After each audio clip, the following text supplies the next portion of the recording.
The test is in 4-part, Part 1, Part 2, Part 3, and Part 4. Now look at Part 1. Part 1. You will hear a conversation between two students about buying a used car. First, you have some time to look at questions 1 to 6.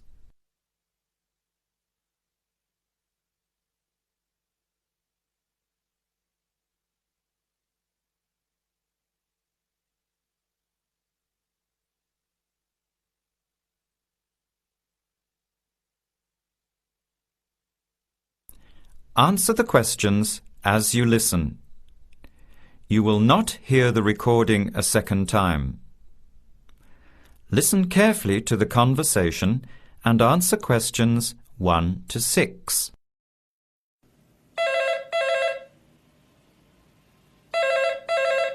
Hello. Hello. Can I speak to Eleanor, please? This is Eleanor speaking. Hi. My name is Jan. I'm calling about the car that was advertised on the notice board in the Student Union building. Is it still for sale? Yes, it is. Your ad says it's a 1985 Celica, in good condition. It's old, but it has been well looked after. My family has had the car for 10 years. I'm just the third owner and my mother had it before me, so we know its history. We've got all the receipts and records. It's had regular maintenance and the brakes were done last year. It runs really well but looks its age. Why are you selling it, by the way? Well, I'm going overseas next month to study. I'll be away for at least 2 years, so I have to sell it. Unfortunately, it's been a good car. You want $1,500, is that right? I was asking $2,000, but since I need to sell it quickly, I've reduced the price. Would you like to come and take it for a drive? I don't live far from the university. Yes, I'd like to have a look. What time would suit you? Any time this evening is fine. Well, I finish classes at 6 o'clock. How about straight after that? Say 6:30? Great, I'll give you directions. When you leave the main gate of the university, turn left on South Road and keep going until you get to the Grand Cinema. Take the first right, that's Princess Street. I'm at number 88 on the right. So it's 80 Princess Street? No, it's 88 Princess Street and the suburb is Parkwood. You'll see the car parked in front. It's the red one with the for sale sign on it. OK, thanks Eleanor. I'll see you later. Bye. Before you hear the rest of the conversation, you have some time to look at questions 7 to 10.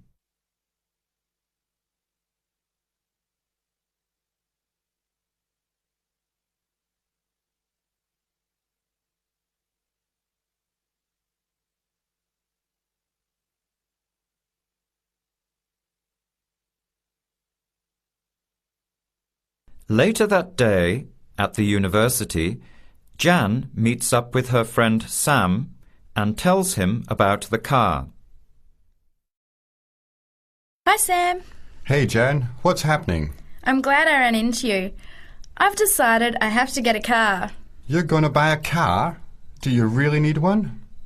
I'd probably still be driving, except that my car broke down last year. Instead of getting another one, I just moved closer to the university and went back to riding a bike. Better for the environment, better for my health, and I save a lot of money. Did it really cost that much? Well, when you think of registration, insurance, rising petrol costs, parking plus maintenance and repairs, it adds up. I know it's going to be expensive, but I really need my own transportation. It takes half an hour by bus each way to university as it is. But now I'm working at night in the city. There's no way I want to hang around waiting for a bus late at night, then walk 3 blocks home alone. Hey, I think you've got a point there. So what kind of car are you looking at? It's an 85 Celica, same kind as I used to have. The owner's asking $1,500. That's pretty old. How many kilometres has it done? You know, I forgot to ask. I'll have to check tonight when I go to see it. Would you be able to come with me to have a look? At about 6:30? Sure, I'll come. but I don't know a lot about cars. I do know one thing, though. I wouldn't buy an old car without having a mechanic look at it first. That's a good idea. But won't it cost a lot? Not really. You can get a check done through the Automobile Association for $80, and it comes with a report on the condition of the car. It can save you a lot of money in the long run. I'll keep that in mind. So we have to get to Parkwood at 6:30. Do you want to take the bus? It goes straight down South Road every 15 minutes. Or maybe we could walk. I don't think it's that far. Actually, I could borrow my roommate's motorbike for an hour or so. He's working all evening in the library. Do you think he'd mind? No way. He owes me a favour or two. Okay, great. See you at 6, outside the student centre. That is the end of part 1. You now have half a minute to check your answers.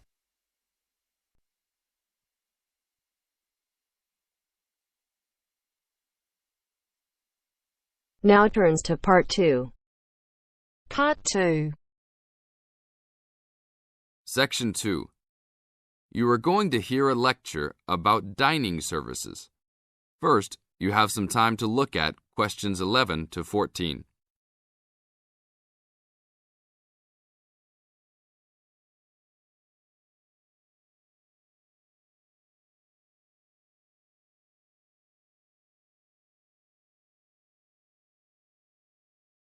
Now listen to the tape and answer questions 11 to 14.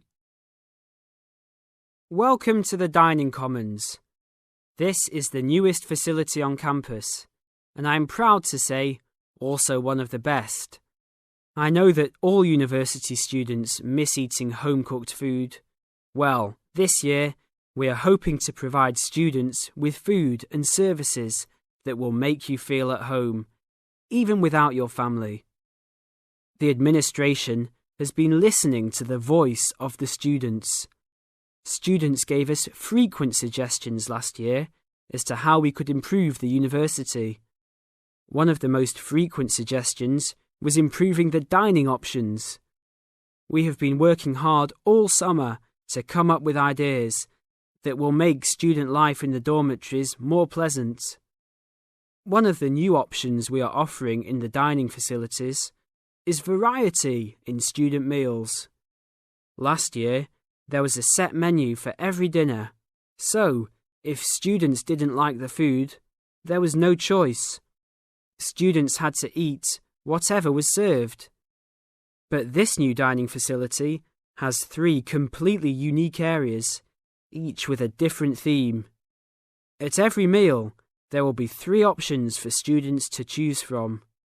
For example, there might be Italian food at station number 1, which might consist of pizza and pasta. At station number 2, there would be American food, consisting of hamburgers and hot dogs. At station number 3, there could be vegetarian soups and salads, accommodating all the vegetarians. We hope that with the greater selection of food, all students will find something to their liking. Now look at questions 15 to 20.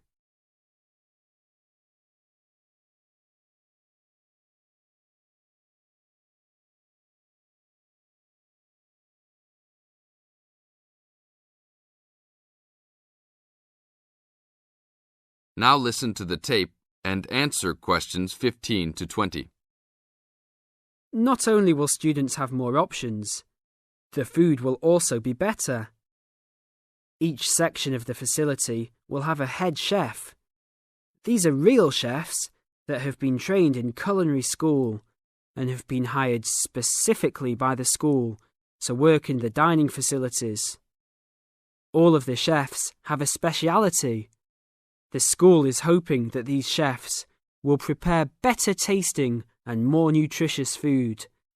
Every student will be able to make suggestions and also give their input as to which menus taste better. Last year, many students complained that the dining facilities didn't have very convenient hours. This year, we hope to change that. We will open for breakfast at 6 a.m. to accommodate all the early risers. In the evenings, we will open until midnight for all the students that like to go for a late night snack. The afternoons will still remain closed, but we will have a student store open that will provide all students with drinks and fruit. The student store will be open every day from 2 p.m. to 5 p.m. Every student that has paid full tuition and dormitory fees has already paid for their dining facility fees. Students can eat at any time and in any amount for free. If you are a student that does not live in a dormitory, you can still purchase a dining facility card. This card will entitle you to the full services of the dining facility. This card is available only for students and is not open to the general public. If you are not a student and wish to dine here, you must purchase meals at the door. There are a few rules to follow. Even though we do not limit the amount of food that can be taken, we do not want students to waste food. Please do not take more than you can eat. Also, every student must clean his or her own trays and plates. We will provide plates and trays for student use, but please do not abuse these items. Please do not leave your plates on the tables. Your parents are not here to clean up after you anymore, so I hope all students will be responsible. Thank you for your attention and enjoy the upcoming year. That is the end of part 2. You now have half a minute to check your answers.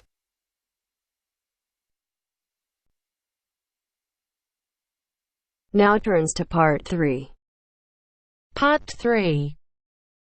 You'll hear a woman calling Laverton Arts Centre for some information.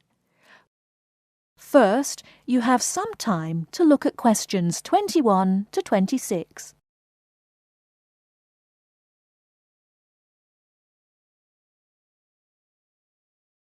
Now listen carefully and answer questions 21 to 26. Laverton Arts Centre. How can I help you? Hello. I've been to the Arts Centre a few times recently, and I understand you have this scheme for regular visitors. The Friends of Laverton Arts Centre. Yes, that's right. I wonder if you could tell me a little about it. I mean, how much it costs and what benefits it offers, things like that. Certainly. Well, first of all, the good news is that we've recently changed the scheme. It used to cost £15 a year, but now it's free. All you have to do is fill in an application form. You can either come to the Arts Centre and do that here, or you can go to our website and apply online. And so what are the benefits of joining? There are actually quite a few. As a friend of Laverton Arts Centre, you'll receive a newsletter every 3 months with information on all the forthcoming events. That sounds useful. You also get priority booking for shows and concerts in the main theatre. Can you explain how that works exactly? Yes. What that means is that when tickets go on sale, for the first 2 days they're only available to Friends of the Arts Centre. So as long as you book early, you can make sure you get seats. Great! Do you ever offer discounts to Friends of the Centre? Under the old system, when you had to pay to be a member, we did. Under the new system, there won't be any discounts for shows in the main theatre or films at the Arts Cinema. Having said that, we will be offering some discounts to members for performances in the small theatre. There'll be information about this in each issue of the newsletter. I suppose I can find that information online as well, can I? Absolutely. Actually, we're redoing our website at the moment. Right now, there actually isn't a special section for Friends of the Arts Centre on the website. Once the site's been redesigned, there will be. You'll be able to put in your username and password and enter a special section just for you. It sounds excellent. Are there any requirements, though? I mean, as a member, do I have to do anything? Yes, sorry, I forgot to mention that. There are no formal requirements at all. though obviously we have this scheme to encourage people to attend events here regularly. So we ask that you attend at least 4 events a year, whatever they are, if you possibly can. Nobody's going to count, though, and it's totally up to you. That sounds fair enough.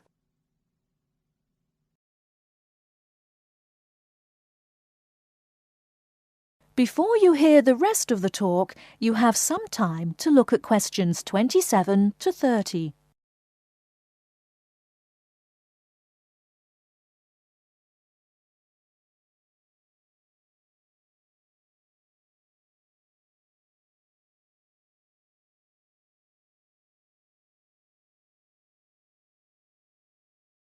Now listen and answer questions 27 to 30. While you're here, we're actually conducting a short survey of people who phone up the Arts Centre. Would you mind if I asked you a few questions? It'll only take a couple of minutes. Sure, no problem. Thanks a lot. So, how many times have you visited Laverton Arts Centre in the last 6 months? Well, I've only lived in the area for the last 4 months, so not that many times. 3, I suppose. Yes, that's right. Fine. And how did you first find out about the Arts Centre? Let me think. Oh, yes, a friend invited me to a concert, and I came with her. Have you ever seen a film at the Arts Cinema here? No, I haven't, to be honest. In fact, until you mentioned it earlier, I didn't realise you even had a cinema. One more question. If we offered a free tour of the Arts Centre, including things such as going backstage to look at the dressing rooms, would you be interested in going on it? Oh, yes, definitely. I think a tour like that would be very interesting. I'd even pay for it. That's great. Thank you very much for your time. Thank you.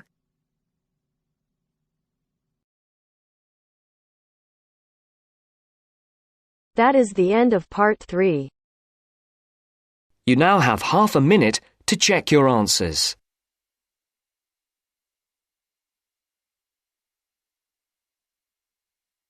Now turns to part 4.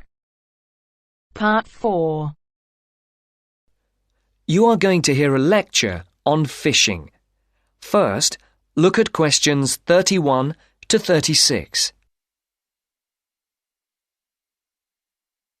As you can see, there are 4 alternative answers, A, B, C, and D, for each question.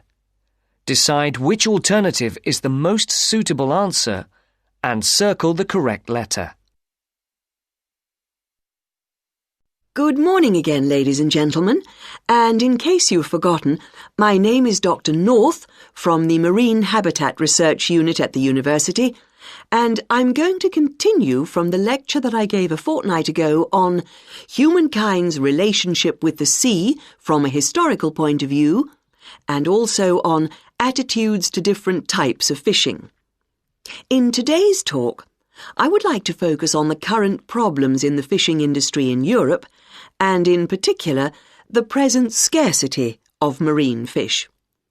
As with the last lecture, I've placed a book list, a few relevant articles, and a copy of this lecture on the department website.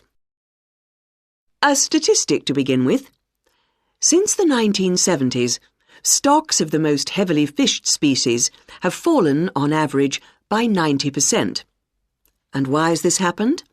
Well, there's a chain of events which begins with the demographic changes that have taken place in the world over the last century. During this time, the world population has grown at a phenomenal rate, with efficient and heavy fishing, which is technology-driven, meeting the increasing demands for food. As a consequence, many fishing stocks in the European waters, from the Atlantic to the North Sea and the Mediterranean, are now on the verge of collapse. But the problem is not restricted to European waters. It's a situation that's all too clear all around the world. Fish stocks in the Pacific Ocean, for example, are now on the verge of collapse due to a combination of overfishing and natural changes in ocean ecology. And there's another reason behind the increased demand for fish, and that is the changes in the eating patterns of different countries. Certain countries have a long tradition of fishing, for example, the southern European countries, but eating patterns have changed in countries like the United Kingdom, where fish was once considered as food for the poor rather than the rich. People have been turning to fish as a cheap and healthy alternative to meat, driving up demand and depleting stocks. Food scares like BSE and foot and mouth disease have also driven people away from eating meat, which again is invariably replaced by fish. Before the speaker continues, look at questions 37 to 40.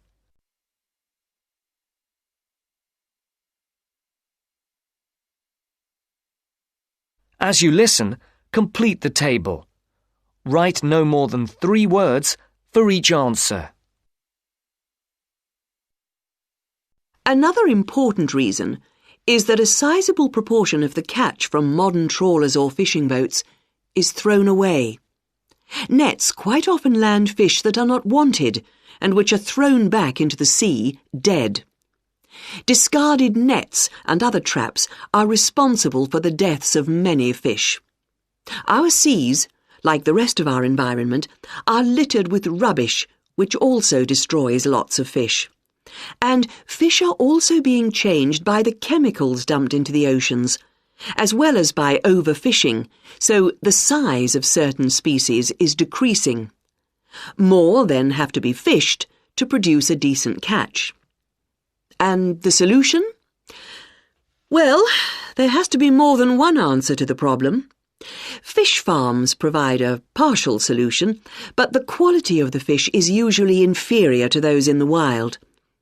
Reducing the amount of fish that any one trawler or fishing boat is allowed to land is the most effective, but also the most unpopular measure. Countries in Europe like Spain rely heavily on fishing and are naturally against any step which restricts their catch. But if the depletion of fishing stocks continues, there will be no fish left to fish. Take the disappearance of cod from the Great Banks off Newfoundland, which was once the richest cod fishing area in the Atlantic. After a dramatic fall in the cod population for some unknown reason, a ban was imposed, which, it was hoped, would lead to a repopulation of the cod stocks. The cod did not return, and many fishermen were put out of work. This is a scenario which we do not want to be repeated on a large scale. Now, if you look at this table on the screen, you can see where That is the end of part 4. You now have half a minute to check your answers.